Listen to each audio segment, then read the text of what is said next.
The French Dispatch is 3 things: anthology, The New Yorker, and a French movie.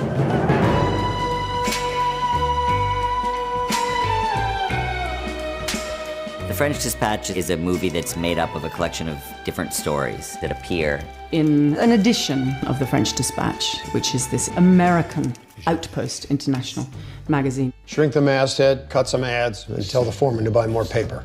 I'm not killing anybody. I play this fellow Howitzer, the editor of a magazine, loosely based on someone at the New Yorker. Try to make it sound like you wrote it that way on purpose. His kind of incredible sympathy for writers and encouragement. It's moving how much he believes in and supports his writers. You don't think it's almost too seedy this time? No, I don't. For decent people. It's supposed to be charming. The hero of every story, sort of, is a writer. And we have the writer's work, and we have the stories they're telling, and we kind of intercut between them.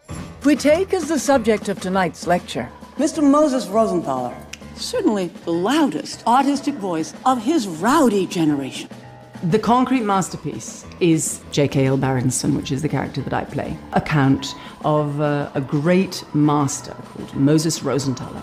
He's a very talented painter at a young age, but he ends up in jail, and another inmate becomes his art manager. I want to buy it.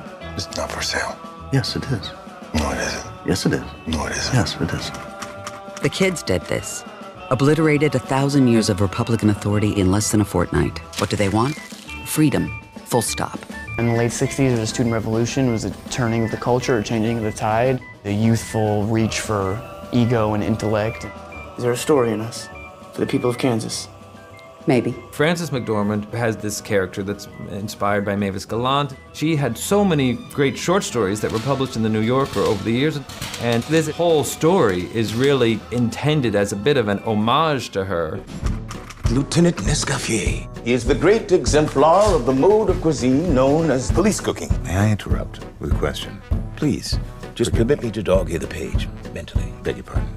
I play a writer named Roebuck Wright, who's on assignment to explore this extraordinary chef, played by Stephen Park. The aromas of the kitchen cast a spell, which was to be mortally broken.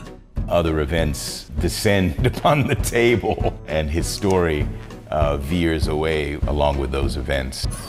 As you know by now, we have kidnapped your son. Hello? Shut up.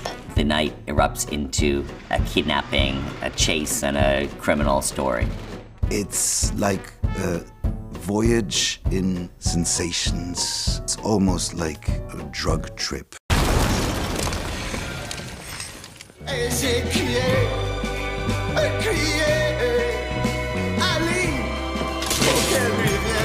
One hour to press. You're fired. Really? Don't cry in my office.